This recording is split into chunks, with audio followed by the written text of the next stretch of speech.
Can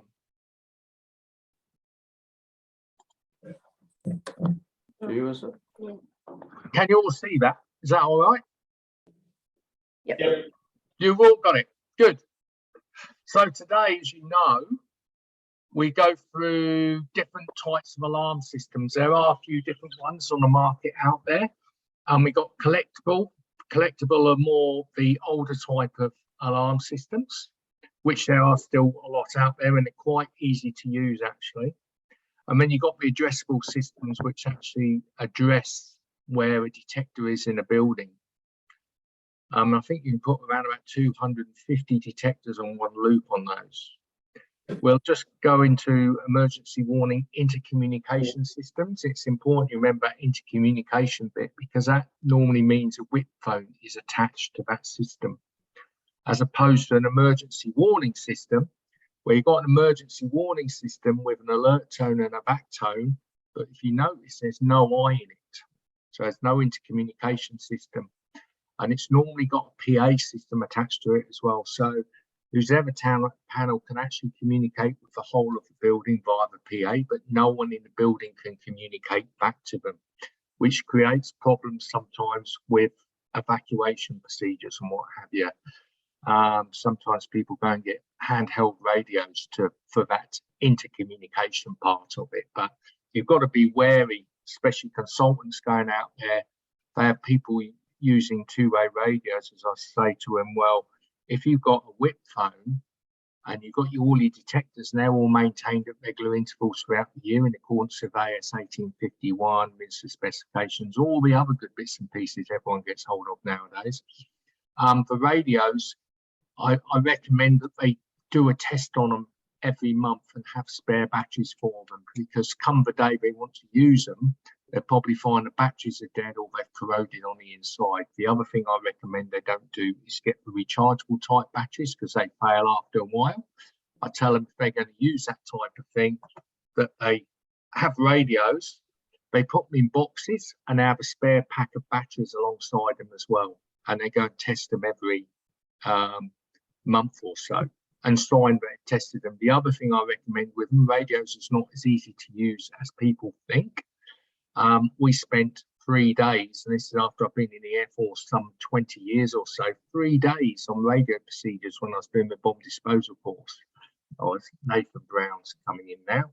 So I recommend that they do radio procedures as well, which all of our guys can do. You know, people who've been in CFS and all the rest of it, and it can generate a bit of extra dollar as well for another training session. So that's just a bit of a top tip there.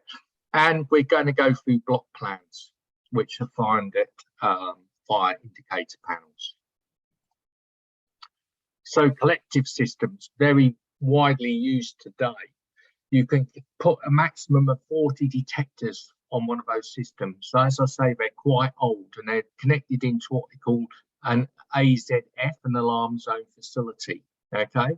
And when a detector detects smoke, or you've got a thermal detector detects the heat, or a sprinkler goes off, what it will do is send a signal down to the fire indicator panel, the FIP, as we call it, and it will light up a light on that zone. You can then get your block plan out, you can have a look at where that zone is, and then you can see it could be one of 40 detectors on the zone, if you're unlucky.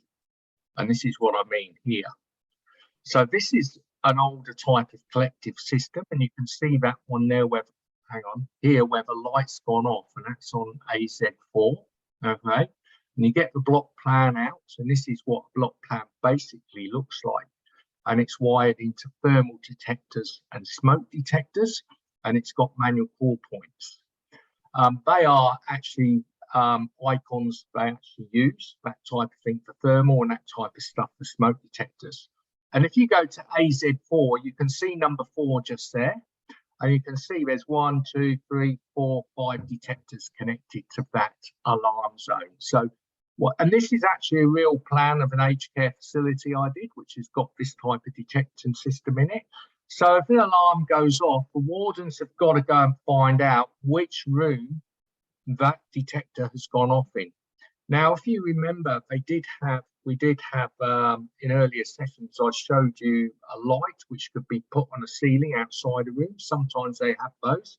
They're wired into the individual detectors and a light up outside the room and show you which room it's in. But if you're unlucky and it hasn't, it means they've got to go through each one of these rooms. And in somewhere, a system like this, if they haven't got an EWIS, they're going to have to communicate by radio to the chief warden, who would normally be down here at the fire indicator panel waiting for the emergency services to come along. And it'd be hellish noisy because you've got a bell going off on the outside of the wall as well. Okay, so that sort of system is very good. It's very easy to read, but it does have its downfalls, especially in emergency procedures when you really need more wardens engaged. You with me? Yeah. So addressable systems, they're the ones which are widely used today. And they've got digital communications which communicate to the fire indicator panel. And it is literally an address on a panel. So it might say AZ4 L6, AZ4 S61, which means alarm zone 4 level 4 detector 61. It might even put in there, depending on the way it's programmed, of exactly where that detector is. So it might say lunchroom level 4. It just depends what inputs have been put into the panel. They are very, very complex, which then makes it very easy for the chief warden, the deputy chief warden, building management, and go to a panel and can see exactly what level it's gone off and exactly what room it's gone off in.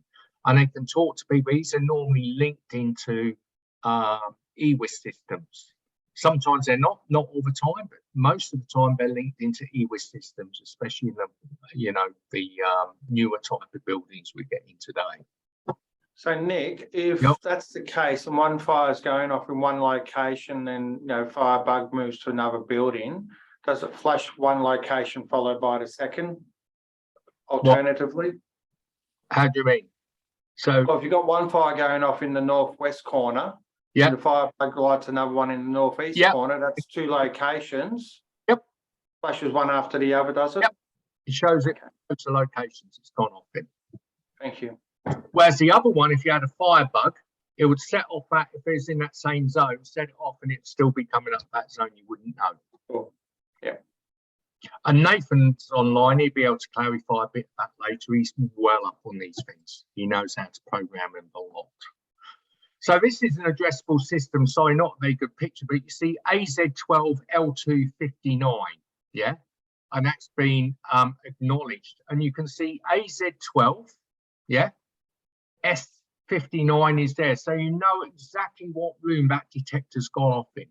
So it makes it easier. So even if it hasn't got an EWIS system attached to it, when the chief warden gets down here to the panel, he can then direct his wardens and say, you need to go to room number 2 or room number 3 or whatever it is. Yeah? Got me? Easy, isn't it? Any questions? No. No, good on you. Analog and intelligent systems, they are what they say. They're very intelligent. Okay, and remember we talked about your IR levels on these infrared smoke detectors and UV smoke detectors. Well, you can set temperatures and things like that and IR levels, and that will generate alarm through these intelligent type of systems. Now, in the case of power failure, now we wouldn't normally know when what's in those intelligent systems. We just respond to an alarm, an alert tone or evacuation tone. How it's programmed, it doesn't really make any odds to what we're doing as a job. That's more of the safety of the building, how the engineers have recommended it gets set up or said how it's got to be set up. So most of these alarm systems, well, all of them, they operate on 24 volts DC, which is converted to 240, and there must be capable power control unit for 24 hours in no alarm situations. So if you have a power failure in the building, it's got to be able to monitor that building for 24 hours at least. And if the building goes into alarm, it's got to be able to keep it going for at least half an hour. Okay, so there is fail-safe systems in there. So block plans, they come under everything.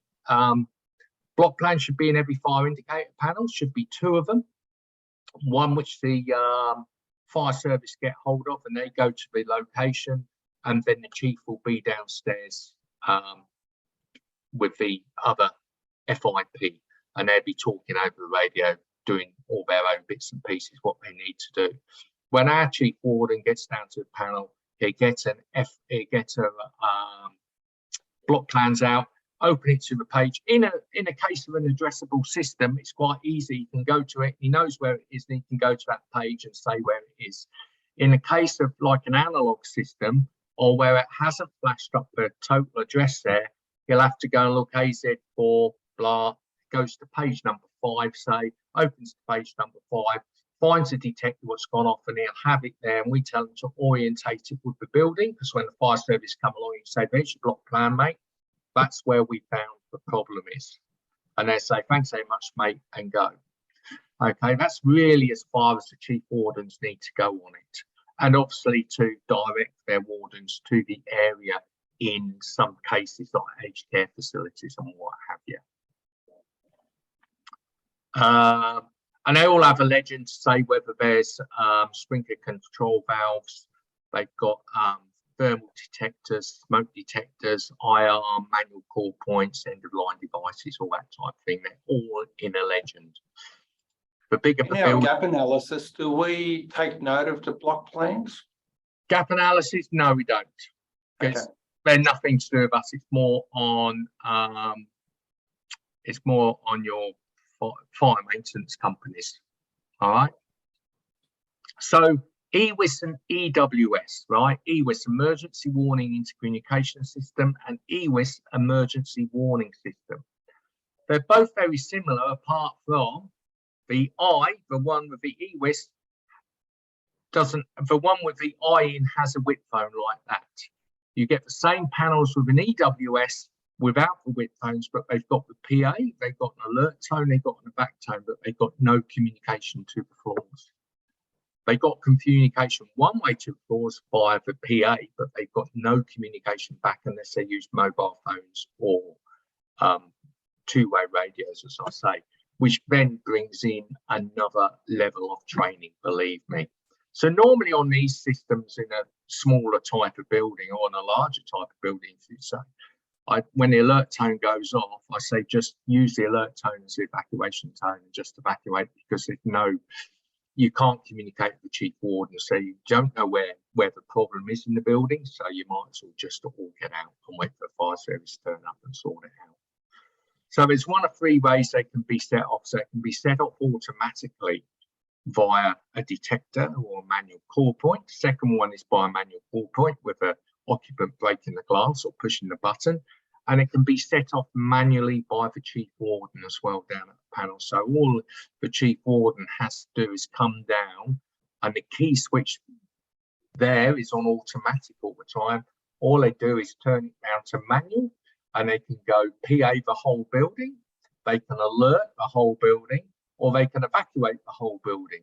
Or down here, they can literally pick floors. So let's say you've had someone who you might have someone on the ground floor who's had a heart attack in the foyer, and the chief warden's come downstairs, he's been called upon to come downstairs, have a look. He could PA maybe level 3 where we know there's a first aider. So he could PA level 3 and say, attention, the first aider on level 3, could you please make your way down to the ground floor? All right. Or he could put a PA around the whole building, he or she.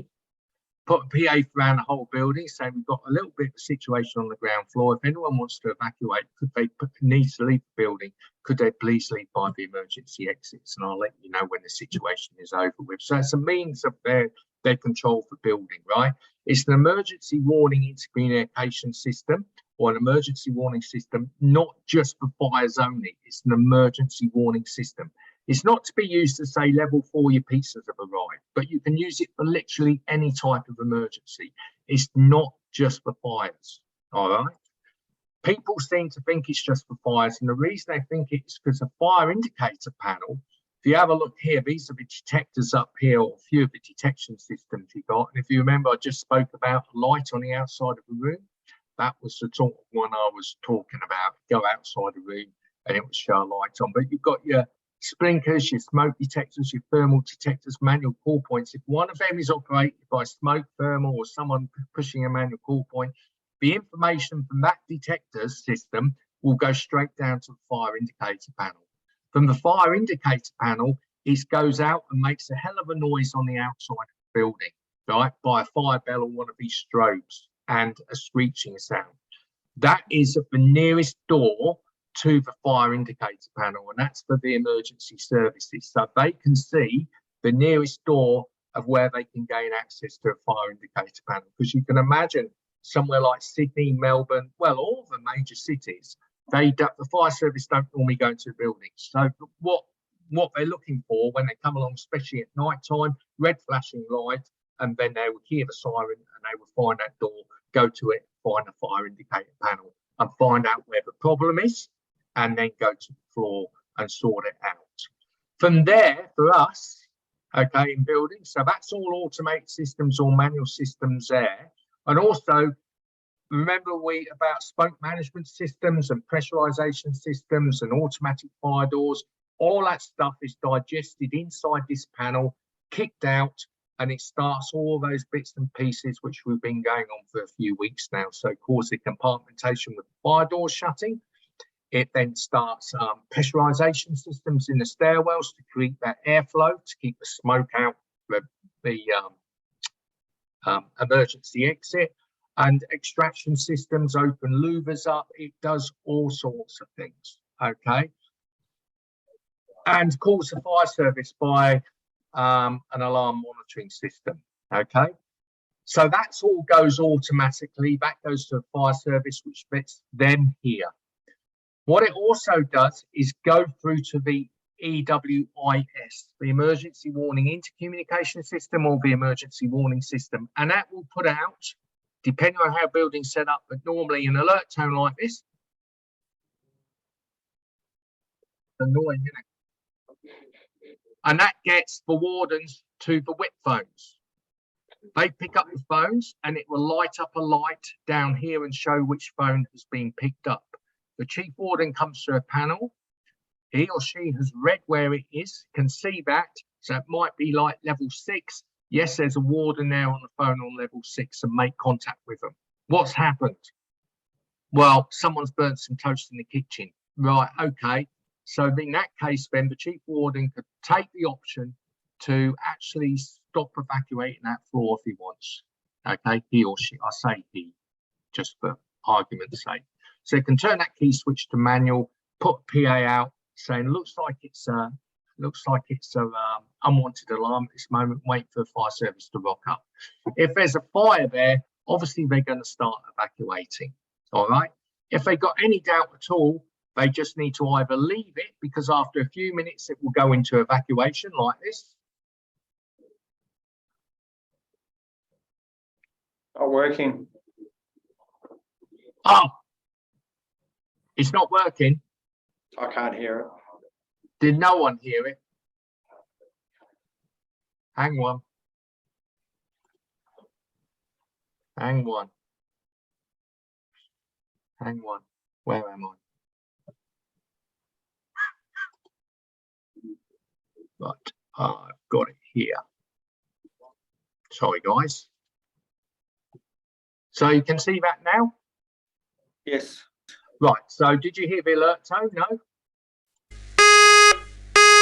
Got it now. So that's the alert tone. That gets the wardens to the phones. All right. Then the chief warden, whatever procedures in place, they can sort it out and they can prevent the evacuation if they want. But if they can't sort it out, or the chief warden hasn't got there after a set amount of time, could be 2 minutes, 3 minutes, 4 minutes, 5 minutes, just depends how the building has been set up. It will then go into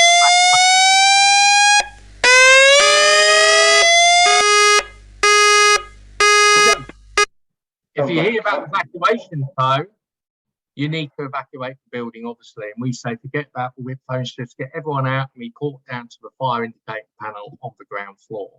It will also light up here and say which floors have gone into evacuate. If the chief warden so wishes, they come down here, they can turn that key switch to manual and they can push all of that for the whole building if they want. all right, or PA the whole building. So there's a lot going on and a lot the chief warden has to take in. What I say to chief warden, especially new ones, if you get to the panel, you don't know what to do and you've had a mind blank, just at the very least get the block plan out. Leave the EWIS to work its own way out, because after a few minutes, it's going to automatically evacuate people. And in our training, we do say to people, if the alert tone goes off and you see signs of smoke, fire, you need to get out. You don't wait for evacuation tone to go off, right? At the end of the day, a human is the best form of detection and suppression we've got on the planet, because a human can smell burning, not as good as a dog, right? Dog has better smell than a human, so they can detect it easier, but a dog can't put a fire out. So a human can smell a fire and they can go and say, oh, that's a deep fat fryer. I need to use a fire blanket on that and I need to raise the alarm. Yeah, a dog can't do that. A dog can say, yes, there's a fire, but they can't put the fire out. Detectors can smell fire, but they can't tell you. They can tell you where it is to a certain extent, but can't tell you what type of fire and what type of fire equipment you've got to use on it. Okay, so when you think about it, well-trained human is the best form of detection and suppression we've got. Oh, come on. So we've got the two-tone alarm, which I've shown you. So you can use the bleep bleep for anything, evacuation, lockdown, shelter in place, no immediate action required. If the chief warden's going to push that button in the building, he needs to follow it up with a PA and say what's happening. The amount of people who evacuate through the alert tone when they don't need to is absolutely unbelievable. And the evacuation tone, of course, you evacuate immediately and report down to. So emergency warning systems, similar, no eye in it, so we got no intercommunication to the floors. Same sort of panel, goes out to the fire service, lights a light up or rings a bell on the outside of, or that siren on the outside of the wall, there's a bell, and they've got a PA system as well. And also the chief warden has got a manual way of raising the alarm in the building as the other one. So you can either do all PA, all alert, all a back, or each individual floors, PA, alert, and a back. Depends what the problem is. That's up to them to work out at the time. Or the fire service might use it. So workplace emergency systems here, we've got the alarm, we've got detection systems, we've got various suppression systems, and we've got emergency lighting systems. All that all link in to, or in the main, the FIP, which controls everything in the building. And it only controls everything in the building if it's been set up correctly. Okay. So any questions, guys? Not at all. I've got a quick one. Nathan, have you got anything to add?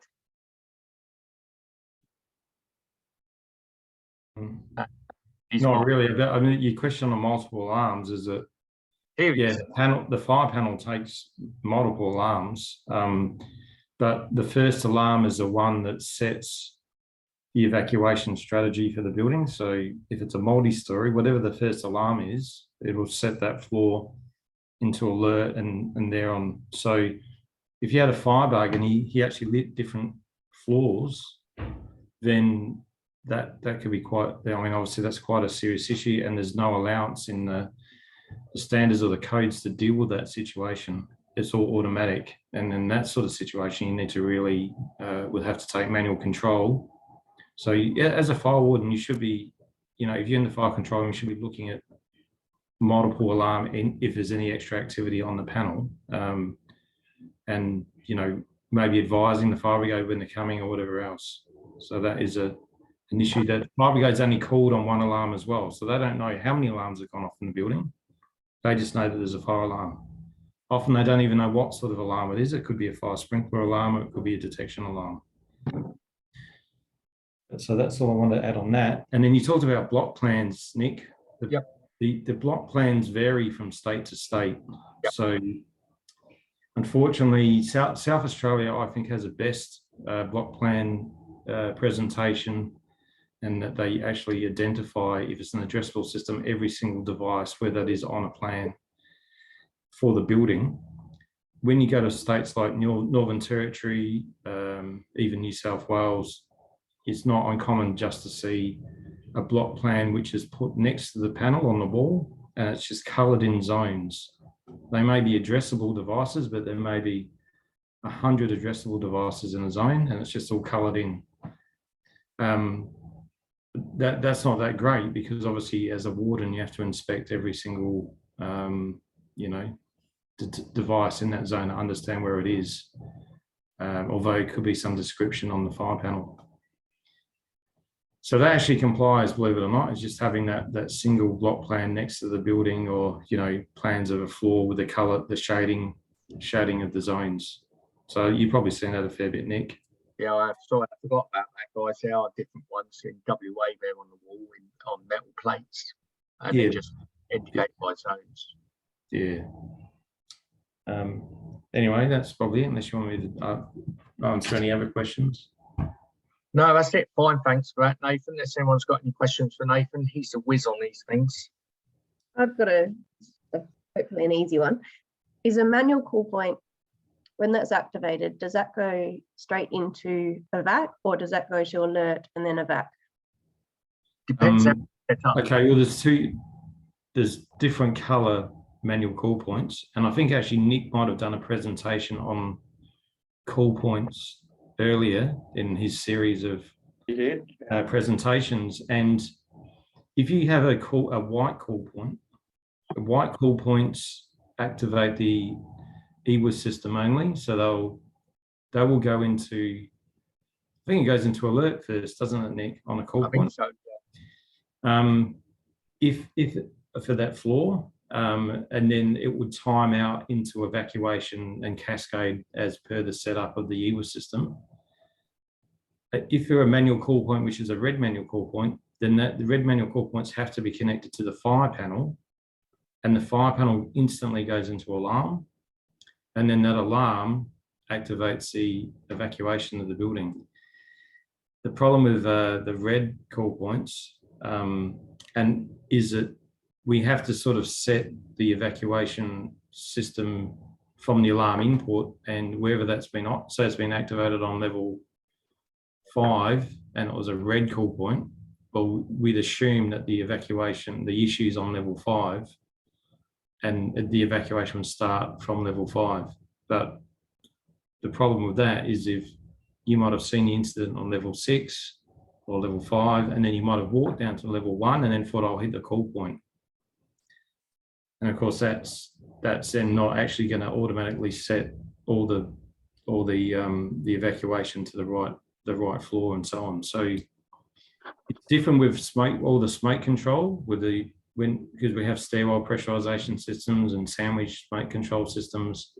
Those systems don't activate on any call points for that reason, because we don't know where the alarm is. Those systems only operate based on a detection of smoke or a sprinkler discharge on a particular floor. Then it's all automatic. So it's just worth considering that that issue with call points, that they could be pressed in the wrong locations, and you have to really go and verify what the issue is and why it's been pressed. Okay. Yeah. And there's got something wrong there, Nick, but yeah. No, that's all right. No, thanks for that, Nathan. All right. Anything else, guys? Just an observation. I got an inquiry from an aged care facility in WA, and apparently the management there decided with an alarm system to actually turn it off somehow before the fire is turned up. So looking at that panel you showed, I couldn't see an ability to turn the alarm off. So is there an ability for that to happen? You shouldn't turn it off. That red zone around it I showed you is fire service use only. You can't turn off I think you're talking about the occupant warning system to turn that off. So I just got told it was the fire panel they turned off. Well, once the alarm's latched, it'll automatically set the occupant warning system off. So I assume they're disabling the occupant warning system. You're allowed to, in healthcare and nursing homes, you're allowed to actually modify the sound for the evacuation to minimise undue stress and trauma to patients or occupants. Because obviously, if you're setting an alarm off screeching or those sounds that Nick played before, then if you can't move in a bed, you know, that's not probably a great thing. It's going to give you some anxiety. And the other thing is you may not even be, you know, maybe off with the fairies. You may not even comprehend where you are supposed to do. So that often in hospitals and some nursing homes, we have silent alarms. We call them silent alarms because there's a response team that will respond even when that's been silenced. The issue with nursing homes is that there's often bugger-all staff that operate like at 2 a.m. in the morning.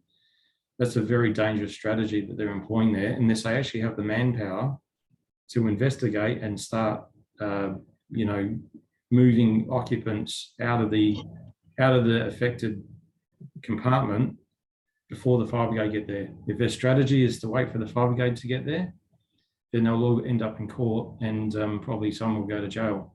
So you have to have a response, your own response on site, and often places like shopping centres and office buildings, they just do an all-out alarm, right?